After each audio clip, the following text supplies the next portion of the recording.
내 마음을 믿는 일. 최원석 지음. 마음시선 출판사.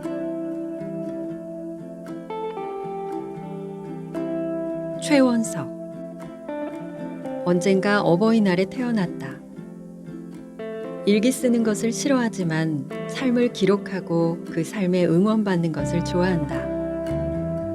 그래서 일기장이라는 은밀한 공간을 벗어나 SNS에 꾸준히 일상을 기록한다.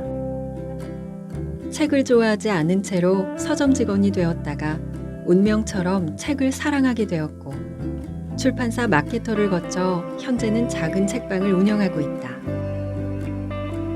예민하기에 인간관계에서 쉽게 상처받기도 하지만 언제나 그 한편으로는 사람의 선의를 믿고 있다. 마음과 마음이 통하는 온기 가득한 세상을 꿈꾼다. 내가 사랑하는 것. 글을 시작하면서 가장 먼저 나라는 사람을 존재하게 하는 내가 사랑하는 것에 대해 이야기해보고 싶었다. 첫 번째로 이야기하고 싶은 건 가족이다. 나는 1939년생인 아버지와 1952년생인 어머니 사이에서 태어났다. 그리고 1971년생인 형과 1981년생인 누나가 있다. 내가 사랑하는 첫 번째로 가족을 선택한 이유는 명백하다. 부모님이 아니라면 내가 지금 이렇게 노트북 앞에 앉아서 자판을 두들길 수 없었을 테니까. 다시 말해 세상의 빛을 보지 못했을 테니까. 고백하자면 어렸을 때 꽤 사고뭉치였다. 태권도 선수를 꿈꾸다가 허리를 다치고 꽤 방황하던 시절이 있었는데 그때 저지르면 안 되는 많은 짓을 저지르고 경험했던 것 같다. 꿈을 잃어버린 어린 시절의 최초딩이 할 수 있었던 것들을 아마 여러분들도 쉽게 짐작하실 수 있을 테니 이 자리에 따로 적지는 않겠다. 내가 방황할 때 나를 슬프게 했던 것도 가족이었고 더 빗나가지 않게 잡아주고 다시 원래의 나로 돌아갈 수 있게끔 지켜주었던 것도 가족이었다. 철없던 시절에는 몰랐다. 가족이란 단어가 주는 든든함에 대하여. 그렇다고 지금 철이 많이 든 건 아니지만 나이를 먹으면서 지켜야 하는 것과 소중하게 여겨야 할 것들에 대해서는 조금 알게 된 것 같다. 오늘 아침에 밥을 먹으면서 TV를 보다가 우연히 이런 말과 마주쳤다. 엄마의 시간은 오롯이 아들을 위해 지나간다. 내가 출근하기 전에 아침밥을 차려주고 현관문을 나서는 나를 마중하기 위해 밥을 먹다가도 일어나는 부모님을 생각하면 지금 80대의 아버지와 60대 어머니의 시간 역시 오롯이 나를 위해 흘러가고 있는 듯하다. 그것을 생각하면 세상의 그 어떤 것이 나를 위험에 빠뜨린데도 나는 다시 일어설 수 있을 것 같다. 내가 어떤 잘못을 저질러도 나를 떠나지 않을 사람이란 걸 알기에 오히려 그런 편함이 가끔 나를 못돼 먹은 자식으로 만들기도 한다. 부모님한테 잘해야지 생각하면서도 그게 잘 안 된다. 이런 기억들 때문에 언젠가는 두고두고 후회할지도 모른다고 생각하면서도 그렇다. 있을 때 잘하자, 후회하지 말고 라는 말은 연인보다 부모에게 더 잘 어울리는 말이 아닐까 싶다. 함께 할 수 있는 시간이 길지 않으니까. 그래서 다짐해 보는데 나중에 후회할 일은 최대한 만들지 말자. 나의 시간을 부모님께 최대한 전달해 드리자. 두 번째, 연애하고 있다. 누군가 한 사람을 이렇게 오래 만나보기는 살면서 처음이다. 보통의 내 연애는 길면 3개월 남짓, 짧게는 1개월 수준이었다. 물론 더 짧은 경우도 있었지만 이제와 생각해보니 그걸 연애라 부를 수 있을지 모르겠다. 사실 내 성격이 진짜 특이하다. 우유부단하고 막내로 자라서 특유의 투정도 있고 하고 싶은 걸 못하게 하면 성격이 더러워지고 술을 좋아하는데 심지어 게으르기까지 하다. 그런 나를 오랫동안 옆에서 잘 지켜주고 있는 사람이다. 어제 살짝 다툼이 있었는데 알고 보면 그냥 내 자격지심이었다. 글이 써지지 않아서 쥐어짜듯 글을 써냈는데 여자친구의 의견을 듣는 순간 나도 모르게 울컥해서 내 생각을 전달한다는 게 격양된 목소리로 나갔다. 왜 모르는 사람에겐 세상 친절하게 대하면서 나한테 소중한 사람들에겐 막대하는지 나조차도 잘 모르겠다. 아마 모르는 사람에게 친절하기 위해 힘들게 노력하다가 절대 나를 떠나지 않을 사람에게 그 힘든 감정들을 버리는 거 아닐까 싶다. 소중한 사람에게 더 잘해야 하는데 말이지. 반성해야지.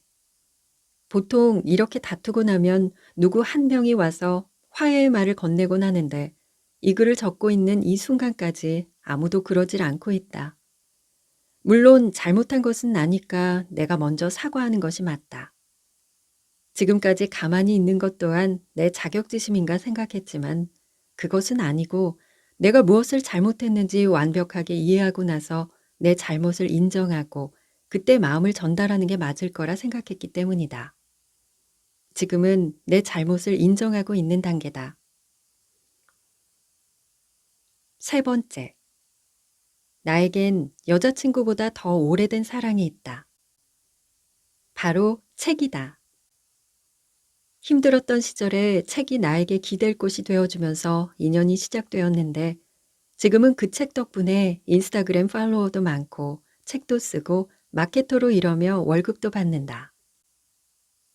이제 싫어하고 싶어도 싫어할 수 없는 게 나에게는 책이다.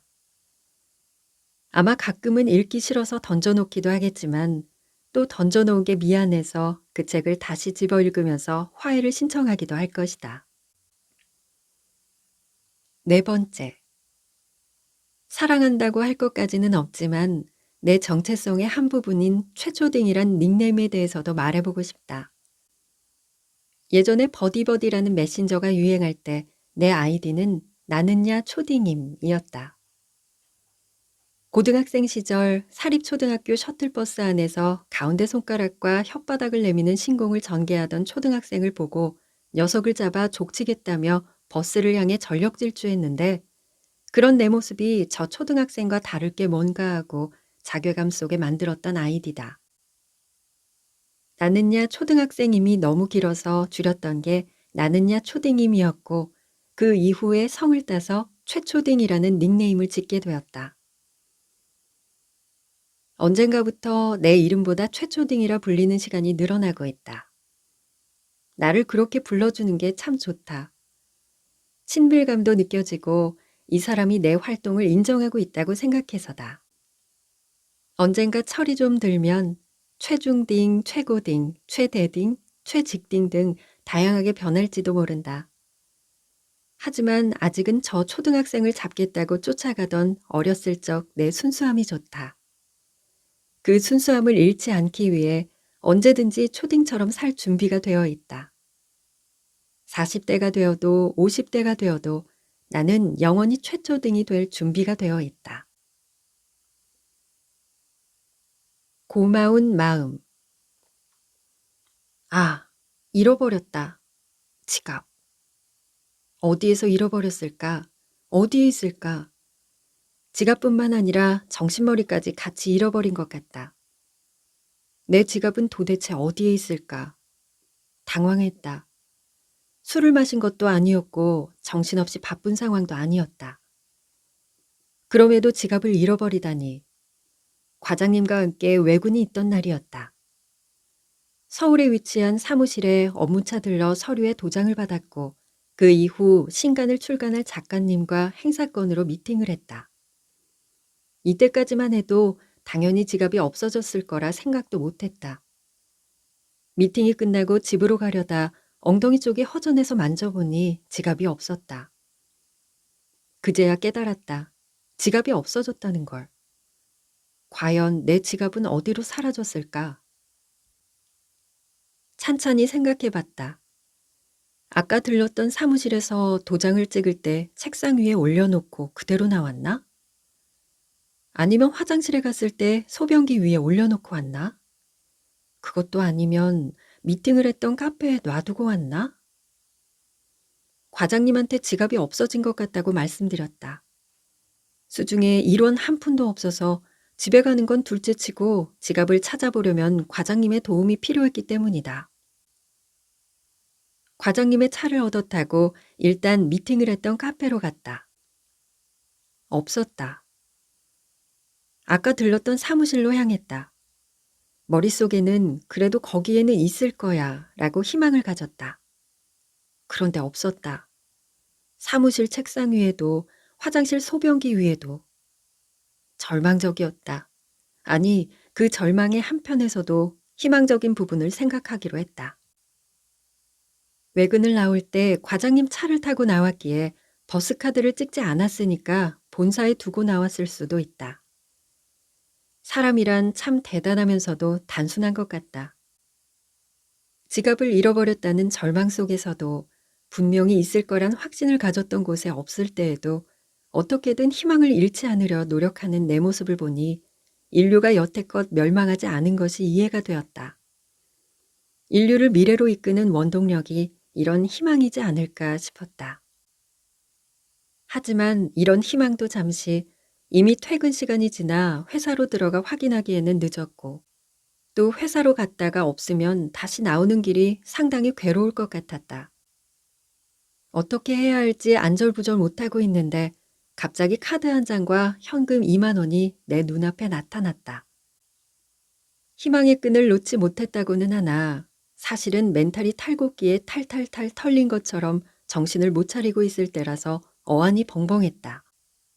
이건 뭐지? 하고 정신을 차려보니 나는 과장님과 함께 외근을 나온 사실조차 망각하고 있었고 그 카드와 현금은 과장님이 지갑에서 꺼내주신 것이었다. 이 시간까지 나를 위해 고생해 주신 분을 까맣게 잊고 있었다니 너무나 죄송했다. 아무튼 당장 집에는 가야 하겠으니 염치가 없지만 현금만 빌리겠다고 말씀드렸다. 그러자 과장님이 사람 일은 어떻게 될지 모른다고 당장 쓰지 않더라도 급하게 써야 될 일이 있을 때는 어떻게 하느냐고 일단 가지고라도 있으라며 카드를 내 손에 쥐어주셨다. 아이 때문에 끝까지 같이 찾아봐 주지 못해서 미안하다는 말과 함께 지갑을 잃어버린 것도 잃어버린 거지만 과장님이 전해준 카드와 현금에 대해 생각하느라 한동안 그 자리에 멍하니 서 있었다. 같은 회사에서 마케팅 부서에 소속되어 있지만 작년에 다른 팀에 있다가 지금 팀으로 온 지 몇 개월 안 되어서 호흡을 맞출 일이 거의 없었다. 그런데 내가 뭐라고 이런 호의를 받는 걸까 생각했다. 감사하고도 죄송스러운 복잡한 마음이 교차했다. 그건 그렇고 도대체 내 지갑은 어디로 사라졌을까? 본사에 있을 거란 자그마한 희망을 안고 거기에 조금의 용기를 더해 집으로 왔다. 책을 읽으려 했는데 아까 파주로 돌아가 볼 걸 그랬나 싶은 생각이 계속 머릿속에 맴돌았다. 그런데 갑자기 과장님한테 메시지가 왔다. 회사에서 야근 중이시던 부장님께 혹시나 내 책상에 지갑이 있는지 확인해 달라고 부탁했단다. 그런데 내 자리에도 없다고 어디에 뒀는지 다시 잘 생각해 보라고. 그런데 그 메시지를 보는 순간 지갑을 정말 잃어버렸구나 하는 허탈한 마음보다 그러니까 본사에 있을 거란 희망이 깨진 것보다 끝까지 나를 신경 써준 과장님의 마음이 나에게 남았다. 아까까지 절망이었던 마음이 그래, 지갑이야 다시 사면 되지 뭐 라고 변하면서 심신의 안정이 찾아왔다. 인간은 역시 마음을 어떻게 먹느냐에 따라 모든 것이 달라진다. 밤에 잠들 수 없을 줄 알았는데 과장님 덕분에 깊은 잠을 잘 수 있었다. 꿈도 꾸지 않을 정도로. 다음날 회사 출근길에 문득 생각이 났다. 작가님과 미팅을 할 때 행사에 쓰려고 만들었던 사은품을 전달하기 위해 쇼핑백을 하나 가지고 갔었다는 걸. 작가님께 여쭤보고 그 쇼핑백에 내 지갑이 들어있다는 걸 알게 되었다. 천만다행으로 지갑을 찾을 수 있었고 그 지갑은 현재까지 잘 쓰고 있다. 살아가면서 고마운 마음을 많이 받고 산다.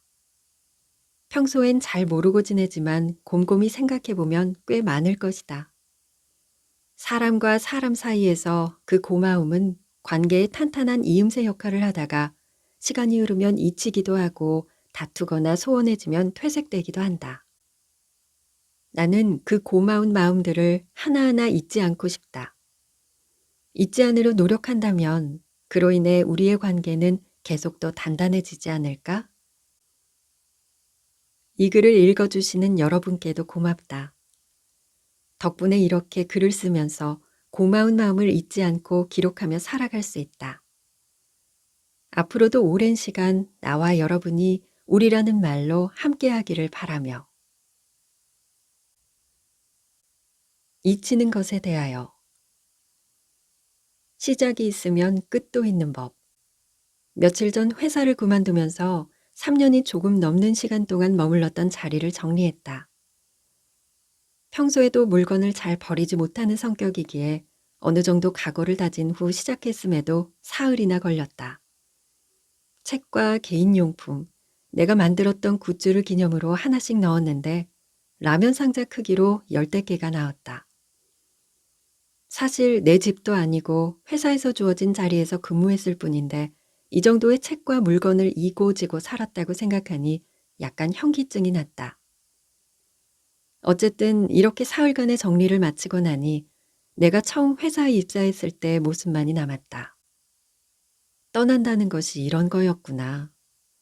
원래 있던 모습으로 만드는 것이구나. 3년 동안 쌓았던 나의 흔적이 지워진다고 생각하니 약간 울컥했다. 그동안 나에게 다른 커다란 변화도 있었다. 세 식구가 살던 집은 아버지가 떠남으로써 두 식구가 남아 살게 됐다. 세 식구가 살기에 넓지 않은, 아니 오히려 좁다고 말할 수 있었던 공간이었는데 아버지의 부재로서 어머니와 둘만 남게 되니 왠지 아버지의 빈자리가 너무 크게만 느껴졌다. 49제를 마치고 그전부터 하고 있던 아버지의 유품 정리를 조금 더 본격적으로 하기 시작했다. 예전에는 전부 태웠다고 하는데 지금은 또 그렇지 않다고 얘기해 주신 스님 덕분에 내심 버리거나 태우기 아까웠던 아버지의 신발, 티셔츠 등을 보관할 수 있었다. 아버지는 1939년생으로 80해를 넘게 이승에 머무르셨는데 생각보다 아버지의 짐이 많지 않았다. 아버지가 평소에 얼마나 꼼꼼히 정리하고 살았는지를 알게 됐다. 아버지의 물건을 정리하면서 몰랐던 많은 사실도 알게 됐는데 아버지의 일기장을 통해서였다. 그곳에는 내가 모르던 아버지가 있었다. 공원을 산책하면서 느끼셨던 일과 지방에 살기에 가끔 오는 누나가 다시 집으로 돌아갔을 때의 슬픔. 그 외에도 많은 아버지의 일상과 감정들이 있었다. 같이 있고 같이 살았던 아버지의 모습뿐 아니라 혼자 있을 때의 아버지를 알게 되니 애틋한 마음이 들었다. 진작 아버지를 더 깊게 이해할 수 있었는데도 왜 살아계실 때 이 마음을 챙기지 못했을까? 왜 더 함께 보내지 못했을까? 죄책감이 밀려왔다. 기쁨과 슬픔이 공존했다. 아버지의 물건을 정리한 방에 내 물건을 넣기로 했는데 모두 넣을 수는 없어서 내 물건도 정리를 해야 했다. 미루고 미루었던 것 먼저. 내 방에 있던 무수히 많은 편지를 읽고 정리했다. 이제는 연락이 끊긴 많은 이들의 편지가 있었다. 아마 이번이 아니었으면 평생 다시 펼쳐보지 않았을 것 같았다. 아버지의 편지와 친구들의 편지를 읽으며 그땐 우리가 이랬구나 하는 마음들을 되새겼다. 다시 한번 체감했다.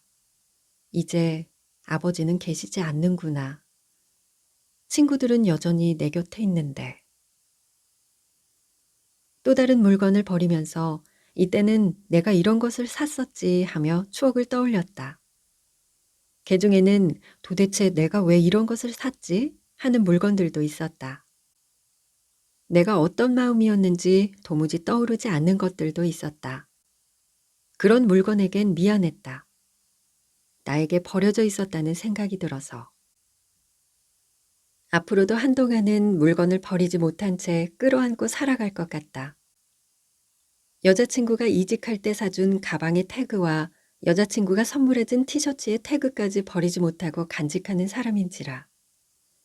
최근에 여자친구에게 얘기한 후에야 미안한 마음으로 버릴 수 있었다. 하지만 그것도 크게 나쁠 것 같진 않다. 덕분에 돌아볼 추억이 있었다. 그리고 그것이 오늘 나에게 조금은 나아갈 힘을 주었다. 시간이 흐르고 잊히는 것에 대하여 생각해 본다. 잠시 잊고 지내는 것도 꼭 나쁜 것만은 아닐 것이다. 언젠가 다시 떠올릴 수 있으니까. 때때로 좋은 추억으로 다시 길어올릴 수 있으니까.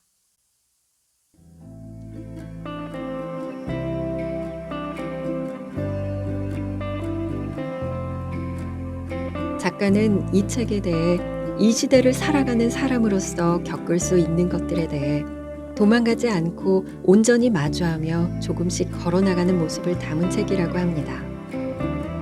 어쩌면 그렇기에 슴슴한 책일 수도 있다고요. 마치 조미료를 넣지 않은 음식처럼요. 하지만 그런 음식이 우리를 더 건강하게 하기에 언제나 옆에 두고 싶어지는 것처럼 이 책도 여러분께 오랫동안 기억에 남는 책이었으면 좋겠다고 말합니다. 오늘도 함께 해주셔서 감사합니다.